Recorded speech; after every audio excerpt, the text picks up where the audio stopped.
15ซี่ติแต่เข้าไปเช้าเนาะเลิกเข้าไปเลยเช้าที่มาทางหน้าซอย เลิกไปเฮาพุ่นน่ะเช้าแม่นคือตามเจ้ากว้าง15ยาว3เมตรแม่นเรื่องราคานี่ฮู้ชัดเจนแล้วแม่นบ่เด้นี่บอกเพิ่นเลยอะไรก็เพิ่นว่าถ้าว่า15คูณ60,000ถ้าว่า10คูณ15นี่ยังบ่ทันได้เว้าตัวนี้นะประมาณนั้นแต่ว่างบมีแล้วบ่แซนฮะมีได้บ่แต่ยังบ่ทันได้มีเนาะผมก็หลายกล้องอยู่นะก็ช่วยกันนี่แหละเนาะดูเนาะคือนี่หันคือถามทั้งพ่อแล้วเพื่อมีทั้งผู้หลักผู้ใหญ่อยากซอยคือ15คูณ20นี่ 60,000 บาท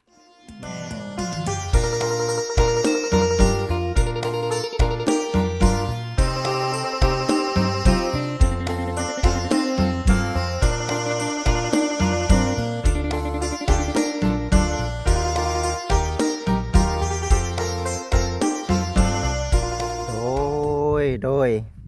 กับทักทายสบายดีเด้อกับสบายดีสวัสดี FC ทุกท่านยินดีต้อนรับเข้าสู่ช่องของบ่จิตอุทุมพรคือเก่าเด้อพ่อแม่พี่น้องเด้อมื้อนี้วันนี้เด้อเนาะทางบ่จิตเองเนาะพาพ่อแม่พี่น้อง FC มาหาอ้ายคนนึงเนาะก็คือว่าไอ้สิงห์เพิ่นนั่นแหละพี่น้องเอ้ยเห็นทางทีมงานเฮาเนาะมาอัปเดตเนาะถ่ายชีวิตกันเป็นอยู่ครอบครัวเพิ่นก็เห็นมาหลายมื้อได้ละพี่น้องเอ้ยวันนี้ทางบุจิตเองก็เลยมีโอกาสได้มาถามไทยเนาะในเรื่องในราวเฮือนชานดันเปลี่ยนเพิ่นตะกี้เนาะตะกี้ก็คือว้าวได้พี่น้องเอ้ยเนาะโอ้ยฝนตกห่ำจนบ่มีบนส้นบ่มีบนเสาเนาะก็ถือว่าตั้งแต่ทางทีมงานเฮาเนาะได้มาพ่อหรือว่าผู้รักผู้ใหญ่เพิ่นได้เห็นก็ถือว่าดีขึ้นจากเก่าหลายเด้อพี่น้องเด้อเนาะคนอื่นเด้อพี่น้องเด้อเนาะกับทักทายสบายดีอีกทีเทื่อเนาะมื้อนี้วันนี้เนาะทางมุจิเองก็สิมาถามไทยเบิ่งเนาะเป็นจังใดเนาะในเรื่องทางอ้ายเราเนาะอยู่จังใดที่มาที่ไปเป็นจังใดพี่น้องเอ๋ยเนาะในเรื่องของทางบริษัทเองก็ยังบ่ทันฮู้ทราบเทื่อทางบริษัทเองเนาะได้รับหน้าที่เป็นสะพานบุญให้กับทางผู้รักผู้ใหญ่เพิ่นก็สิได้เว้าให้กับทางผู้รักผู้ใหญ่เพิ่นถึกนะพี่น้องเอ๋ยเดี๋ยวสิมาถามไทยเบิ่งก่อนเด้อเดี๋ยวสิมาถามไทยเบิ่งก่อนเนาะมาครับเนาะครับบอกคำพี่น้องเอ๋ยเนาะสบายดีบอกคำเลยครับพร้อมกันเลยครับพร้อมกันเลยเนาะบอกจิตกับบอกคำพี่น้องเอ๋ยมาถามไทยก่อนใช่เล็กหานั่นแหละพี่น้องเอ๋ยได้ดิแล้วนี่เนาะเราอยู่บ่โอ้โดยสบายดีเด้อพอเด้อสบายดีเด้อสบายดีเด้อมาเข้ามาถามไทยกันก่อนกินคุยกันสบายดีเนาะสบายดีแจ้งอยู่บ่ครับแจ้งอยู่บ่แจ้งบ่มืดเลยเนาะมืดบ่จะได้จำมาเขียนเนาะนี่ก็ได้บ่นี่บ้านที่บ่ครับที่จะมานั่งอยู่นี่ที่แจ้งอยู่ทางนั้นแม่นเลยต้นแสงเนาะเป็นตายกันยังไงก็ชื่อว่าจังไหนก็ให้ซิงบ่อายุจักปีแล้วเรา7บ่โอ้อยู่10ปีนึงนะบ่ได้ก็ได้ได้ปีนึงเนาะไอ้สิงเห็นแต่ในคลิปเนาะมาอยู่หึงได้บ่มาอยู่หึงเดี๋ยวกันโดนเติบบ่ช่วงแรกแม่นบ่แอนบ่บ่แอนมาพ่อเรื่องราวเด้อขออนุญาตนำบ่จิตอันนี้คือบ่จิตเด้อเนาะบ่ได้มาจากเทื่อมื้อนี้เป็นครั้งแรกก็เลยได้ถามไทยเบิ่งที่มาที่ไปช่วงแรกสาเหตุน่ะเป็นหยังจึงได้มาอยู่แบบนี้หรือว่าบ่อนนี่น่ะเป็นบ่อนทับอิฐบ่นี่มาอยู่นี่บ่อนทับอิฐ อยู่ทางพุ่น อยู่พุ่นบ่ย้ายมาจากเทื่อแล้วก่อนสิมาอยู่นี่ สบายวันนี้ย่ามาอยู่นี่ จากเทื่อแล้ว เคยสอง เทื่อที่สองอยู่นี่เนาะเทื่อที่สองอยู่นี่อยู่พุ่นเป็นจังไดอยู่พุ่นน่ะบ่อนมุงอันขัง มันเป็นทั้งกระสี สังกะสีบ่โอ้เป็นสังกะสีพี่น้องเอ้ยเนาะบัดมาพี่โดดป้อตัวจนบ่มีฮอดแนวมุงเนาะแต่ว่าตอนย้ายนี่โมเมนต์ถึงหน้าพ้นเนาะโมเมนต์บ่หน้าแรงบ่หน้าพ้นเคยถึกบ่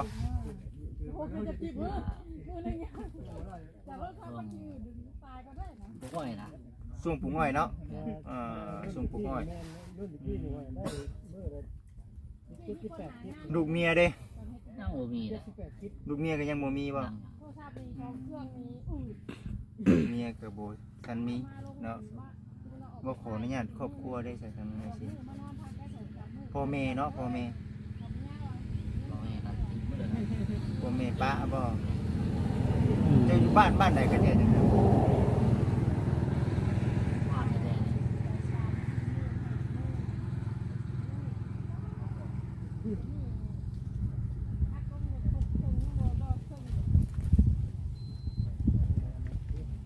บ่ได้บ่ ก็บ่ได้ อืมมีคนถามอยู่บ่นี่ชื่อบ้าน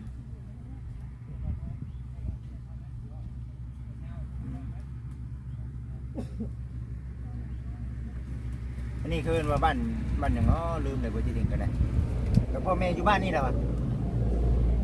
บ้านหยังล่ะพี่น้องเอ้ยบ่สิถึงก็เดี๋ยวสิไปถามมึงทางทีมงานเนาะมันใกล้ๆทั้งหลวงพุ่งด้วยพี่น้องเด้อใกล้ๆใกล้ๆทั้งนี้แหละเดี๋ยวสิไปถามไทยเพราะว่าแถวนี้มันมีบ้านหลายบ้านเนาะพร้อมกัน เป็นนี่ได้คือว่ามือหนึงกินข้าวเท่านึงบ่ เป็นนี่ได้ มันบ่ได้ค่อยอยาก ไม่ค่อยอยากคนใด อ๋อแต่ก่อนได้ก่อนที่ว่าทางทีมงานยังบ่ทันได้เข้ามานี่เป็นได้เดืองข้าวเดืองน้ำ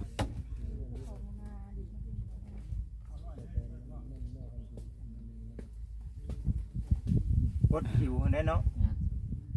หนึ่งมาแล้วสิตอบซาเลย แม่ พี่น้องเอ้ย ๆ เนาะ เราตามเฮาบ่ทันหั่นนะ อืม ง่ายก็ได้ เป็นจังไดพ่อกับแม่จึงป้าจึงถิ่น บ่แม่ทีมนะ อืม มันหลายอย่างเลย ได้อย่างบ่ บ่อยากว่าบ่ได้ ไม่อยากว่าปานใด อืม เรื่องในครอบครัวเนาะอืมก็เลยมา ก็เลยตัดสินใจมาอยู่ผู้เดียว เพิ่นบ่ได้ถามหาบ่ฉัน บ่ได้ เพิ่นบ่ฮู้ครับบ่ฮู้ครับว่าเฮามาอยู่นี่ บ่รู้นะ อ่า ป้าทิมเนาะ หลายสาเหตุคือว่าแหละเนาะคือเราว่ามาแหละ ได้สาเหตุเนาะอืม อันนี้เฮามาเฝ้าอ้อยให้เพิ่นบ่หรือว่าเฮามาอาศัยอยู่ซื่อหรือว่าต่างมาเฝ้าอ้อยให้เพิ่นนำ เขาอ้อยเพิ่นนำ เผาอ้อยให้น้ำ แม่น อืม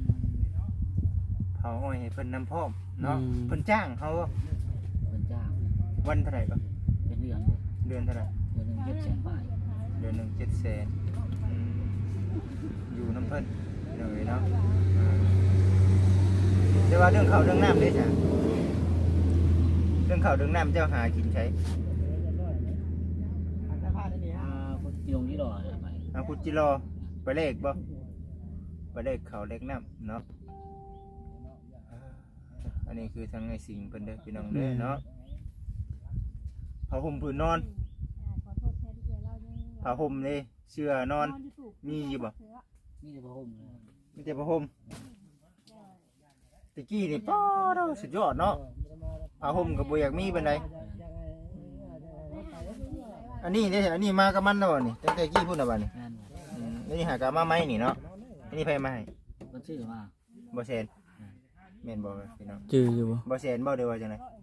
มีไผไหน จื้อว่าไผเอามาให้ คนที่บ้านผมเลย โอ้บ่แซน บ่แซน อืมบ่แซนเพิ่น เนาะก็เลยมาอัปเดตเบื้องก่อนนะในครอบในครัวเนาะเป็นจังไดดีใจบ่มีทีมงานเข้ามา ก็ดีใจ ยังให้มาเรื่อยอยู่บ่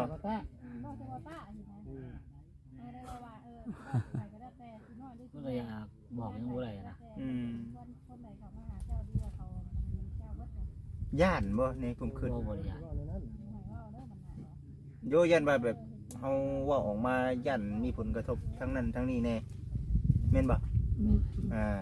ก็เลยบ่อยากเว่าออกมาหลาย แต่ว่าในใจนี่หลายล้านได้ล้านคำเนาะ อยากอธิบายออกมา อ เห็น ธิ บ่ บายแต่ว่าบางสิ่งบางอย่างหนึงคือความปลอดภัยของเฮา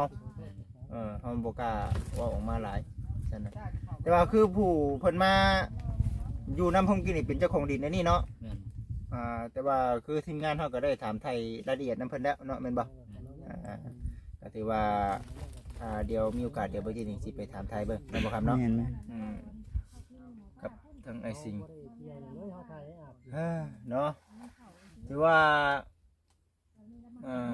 ช่วงนี้เป็นช่วงหน้าฝนและบาดนี่ก็ได้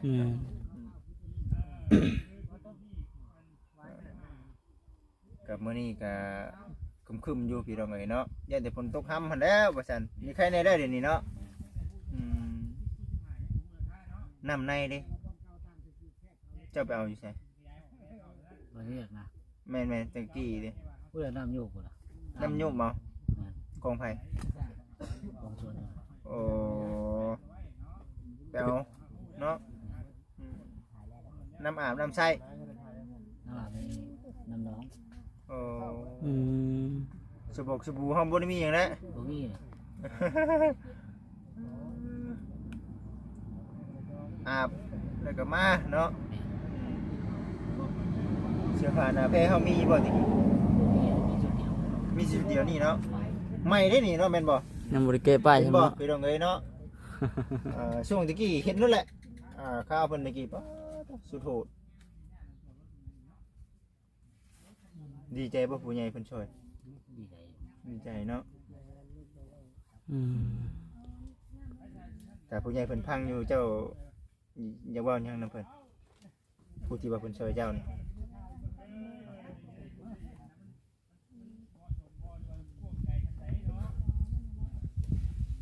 ขอบคุณเพิ่นเลยเนาะเนาะ คือว่าในพี่น้องเนาะอยู่ผู้เดียวแต่ใดมาเนาะบ่ได้คอยเว้าคอยจากับไผ แม่นบ่เจะอยู่ผู้เดียวมาจักเดือนแล้วมา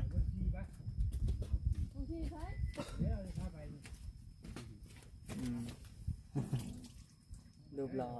มาจื้ออยู่บ่จะมาจื้อฮะ จะมาจื้อเพิ่นอยู่บ่วะเปลี่ยนชมใหม่ เปลี่ยนชม เอา ใหม่ มาจุตื่นบ่ได้เฮาน่ะ เห็นบ่ เรียกแลนนี้บ่ได้บ่แม่นอ้ายเพิ่น ไปเด้อทางน่ะเพิ่นสิไปเบิ่งที่เด้สิไป เบิ่ เบิ่ ง ง ที่ ที่ แล้ แล้ว ว ไปได้ อยู่ไกลเด้อบ่ เพิ่นว่าย่างไป ย่างไป ฮอด ย่างไปก็ฮอด เดี๋ยวตามรังไว้เนาะ เดี๋ยวตามรังก็ได้ไม่ยากหรอก ชวนเรามาเลย ไปเลยบ่ไปบ่ไปเบิ่งที่ใหม่ เอาลองถามแล้วว่าอยากได้อยู่บ่ จะ ที่ ได้ ดิน บ่ที ไปก่อน ฮะ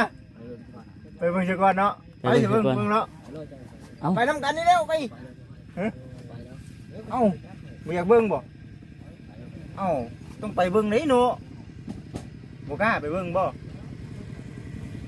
แล้วยันเครื่องเสียบ่ บ่เป็นหยังดอกอันนี้ บ่เป็นหยังอ้ายบ่เป็นห ที ยัง มงานเฮานี่ทีมงานเฮาอยู่ มีแต่ว่าไปเบิ่งน้ำกันไป เบิ่งนำกัน ไปย่างไปเลย มา โอ้เท่เลยไปมองโอ้นั่นบ่ยังขัดหลังนะบ่จิต ทีมคัดหลังนี่เนาะลองเลยพะนะยันจะกองเพิ่นยืมได้ข่อย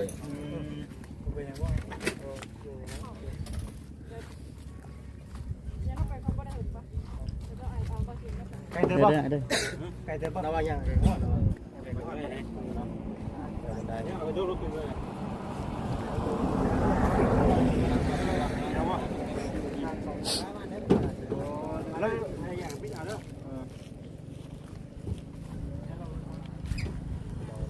ใหม่บ่ซั่น ไปเบิ่งที่ไหมเนาะเอาไปซิ่งไป ไป ไปย่าง แล้วมาไปเบิ่งใช้แล้วอ่ะ น่าทำทั้งพ่อคุณนะทั้งพ่อเราจะพาเไปเลย เอาเหนียวสบายดีเด้อ สบายดีสบายดีเนาะเจ้าหอยมาทุกผู้ทุกคนเนาะสบายดีเด้อสบายดีสบายดีตุ๊ย่างไปเลยไปกันย่างตามหลัง ไปเฉยเฮา อยากไปคือทหารนี่บ่ มาจอยครับรถคันมาเด้อยังไงก็ปล่อยเพิ่นมาบอกราคาเดี๋ยวรถเพิ่นมาบอกให้ได้นี่ โอ้เฮามามื้อแรกก็มีข่าวดีแล้วเนาะว่าจิเนาะฮะ เมาเมาเมา เมาเมา มาใช่ไหมเนาะได้แล้วบัด ส นี้ บายดีเด้อ สบายดีเด้อไอ้จิตสบายสบายดีสบายดีเนาะสบายดีไปเบิ่งไปเบิ่งไปให้อยู่นี่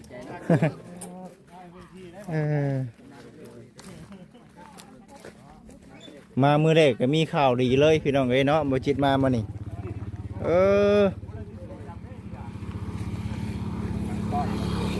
ไว้อยู่บ่อยู่บ่ไปอยู่นี่บ่อยู่นี่แล้วอยู่นี่แล้วโอเค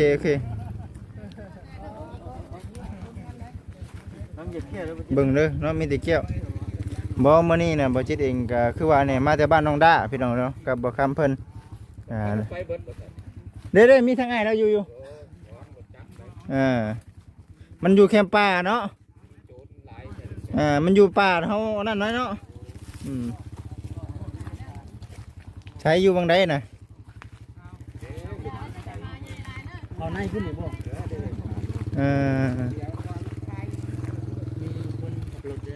แม่น ใช่แต่คนบ่จักสิมายืมมาไปแม่ก็จะมายืมนะ เอามาเบิ่งพี่น้องเอ้ยเนาะมาเบิ่งอยู่บางใด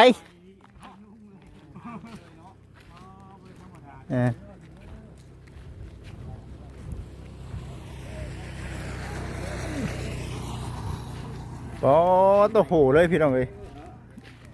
เดี๋ยวเบิ่งทีไม้ให้มาชัน เรายังตกยังบ่กิน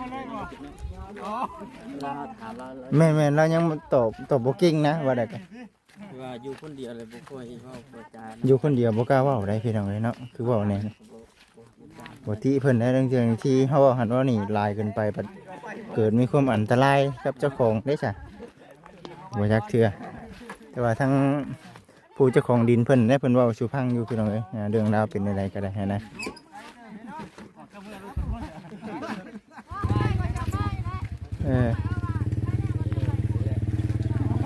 มาเบิ่งกันพี่น้องเอ้ย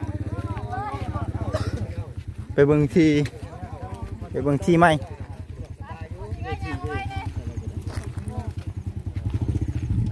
ได้ส่งใหม่จนบ่ได้นั่นเนาะ แก้ป้ายนั่นเลย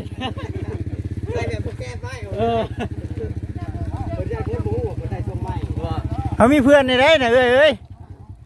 นี่คือกันได้นี่เจ้ากับผมอันนี้ว่าแก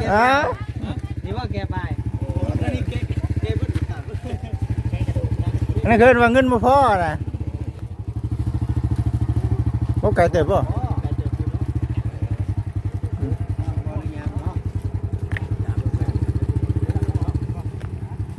โอ้ไกลเติบด้วยพี่น้องเด้อเนาะ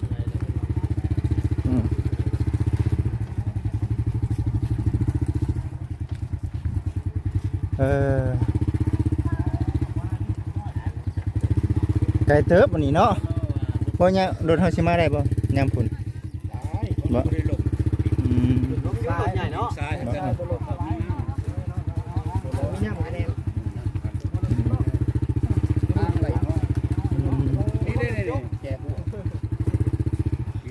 เบิ่งก่อนจ้ะพี่น้องมาจะเช้าพุ่นบ่จ้ะมาจะเช้ามาแป๊บเดียวเจ้าเอามาเบิ่งจ้ะพี่น้องเอ้ยเบิ่งชมไปน้ำกันเนาะหากมาเป็นครั้งแรกได้นี่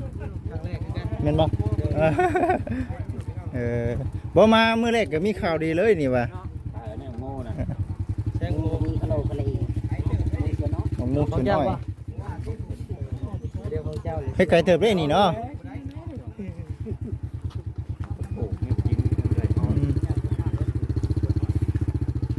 เชิญว่าทำงานแบบ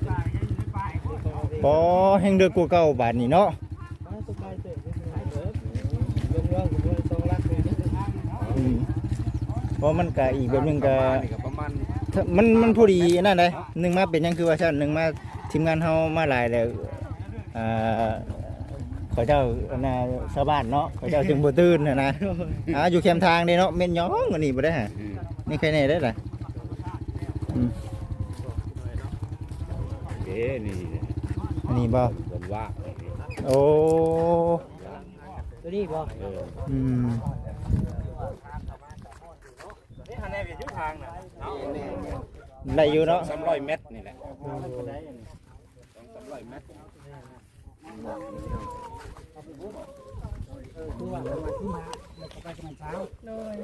ดึกเช้าบ่ เพราะว่าเข้าไปมันตกพุ่นแล้วเช้าหานะก็คือ5 เมตรแต่ว่าเพิ่นบอกว่าเอาเช้าก็คือว่าชิหานั่นนี่แล้วเขาเพิ่นเอาเช้านะจะเป็นซอยอันนี้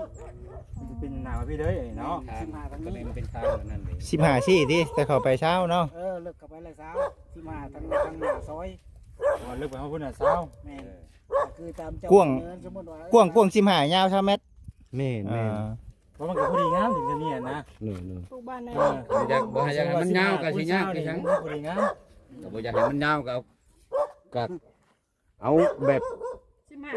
คูณ 15คูณ15รุ่นแล้ว ว่าไปนี่ก็ได้เนาะ มันต้องเช้านี่แหละไปนี่ก็ได้มันจะพอดี ได้หนาเงินคู่ หน้าบ้านเนาะ มันทนหลายมันก็ บางที คือว่าให้กินมันก็กินแต่เลยนะมันให้มันยาวหน่อยนึง สมมุติว่าออกเป็นกรรมสิทธิ์ของเพิ่นแล้วเนาะเจ้าก็ต้องได้เฮ็ดหัวเฮ็ดหยังคักแน่เนาะ เอาที่อ้อมเฉพาะที่เฮานั้นเนาะ แล้วสมมุติประตูอหยังก็เจ้าใครเปิดเองก็ได้จะใครอย่างนั้นก็แล้วแต่มันบ่ได้ต้องกัน ลงที่กันเนาะ ก็บ่ถึงกันว่าบ่ล่วงแต่คือความหมายเจ้าใครไปหันไปนี่ก็มันบ่ได้ต้องคนอื่นสมมุติว่าบ่อย่างนั้นเป็นของเจ้า หัวของเฮาเองด้วยเนาะ แม่นนะ แต่ว่าคือในเรื่องราคงราคานี่ฮู้ชัดเจนแล้วแม่นบ่ เดี๋ยวนี่บอกเพิ่นเลย อะไรก็ เป็นว่าถ้าว่า15คูณ60,000ถ้าว่า10คูณ15นี่ยังบ่ทันได้เว้าตัวนี้ตัวนี้นะ อ๋อ ประมาณนั้น แต่ว่างบมีแล้วว่าแซน ฮะ มีแล้วบ่ แต่ยังบ่ทันได้มีเนาะผมพวกหลายกล้องอยู่นะก็ช่วยกันนี่แหละเนาะดูเนาะ คือนี่หันคือถามทั้งพ่อเราเพื่อมีทั้งผู้หลักผู้ใหญ่อยากซอยคือ15 คูณ20นี่ 60,000 บาท แม่ อ๋อ เอาข้อมูลขึ้นไปให้ท่านผู้ใหญ่ใจดีเพิ่น โดย แล้วเพิ่นจะสดใสทาแห้งเพิ่นได้สบายกัน 15คูณ20 60,000เนาะ 15คูณ20นี่60,000 บาทนี่เนาะ โดยแต่ตอนนี้หันยังบ่มีเกิดนี่คือเฮาอยากฮู้ว่าพอเราสิขายให้ประมาณเท่าไหร่ ดินนี่มันมีแท้บ่เนาะ เขาก็ว่าบ่ได้บางทีทั้งบ่จิตบ่แสนเนาะนี่แหละ คนอยู่ได้เนาะคนนั้นทั้งไหนก็แล้วแต่พี่น้องที่ว่าทั้งนั้นทั้งนี้ช่วยกันผู้เล็กผู้น้อยมา ทั้ นะ งไหนได้ก็เพิ่นฝากมาช่วยสมทบกันไปสิ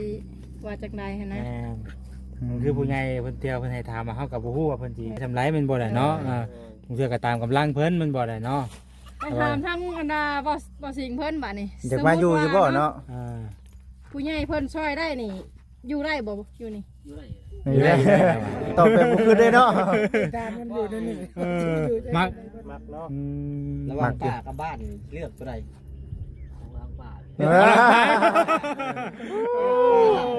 คือว่าคนเคยอยู่ป่าดีเนาะก็ยังมักบรรยากาศนี่คือเก่า บอกว่ามันอิสระ มันสงบเนาะ อิสระสงบอีก บ่กระตุกกระ เอ เตียน เราก็มักไว้ที่คือเก่าพี่น้องเอ้ยแต่ว่าเขาจะไปหาในบ้านแล้วก็มักไว้ที่ว่าเนี่ย สมมุติอยู่ในบ้านเจ้าก็ซื้อบ่ได้กันว่าง่ายๆว่าคันลอกนึงอย่างต่ำมันกระตกอยู่แสนกว่าขึ้นมา แม่นอยู่แม่น เขาสิแบ่งให้จังน้อยเขาก็สิแบ่งได้คือคอยว่าแล้วมันเป็นดินบอสกันแบ่งเพราะว่าพื้นที่ของ ที่ว่าจะดินมันสิบ่ได้ สำหรับเราแทนการอยู่นี่ก็ถือว่าเหมาะอยู่นะโอเคอยู่ โอเคอยู่ บันไดเนาะ งามอยู่พี่น้องเอ้ยเนาะ เพราะว่าเราอยู่นี่นี่เราก็ คือ ใช้ สิ เอา นี่แหละคืออันนั้นพี่น้องเนาะถ้าอันน่ะถามไทยเนาะพากันมาถามไทยในเรื่องของทางดินเนาะแต่ว่าดินนี่คือยังบ่ทันได้อันน่ะมีงบเลยพี่น้องเด้อเนาะแต่ว่าคือมาถามไทยเบิ่งก่อนว่าซั่นหั่นนะพี่น้องเอ้ยเจอทางมีทางผู้รักผู้ใหญ่เพิ่นช่วยแบบนี้นะเนาะก็เลยว่า อันน่ะพามาเบิ่งเนาะโอ้แถวปุงแถวป่าพี่น้องเลยเนาะเอาผิดพลาดประการใดกับขอโทษขออภัยเด้อพี่น้องเด้อเนาะมีหยังหรือว่าบ่ฮู้รายละเอียดก็ถามไทยบัจิตมาได้เนาะ FC ทุกท่านสำหรับคลิปนี้ทางบัจิตเองสิได้จบคลิปก่อนเนาะฝาก FC ทุกท่านเป็นกำลังใจให้นี่เด้อพี่น้องเด้อขอกล่าวคำว่าสบายดีพี่น้องเอ้ย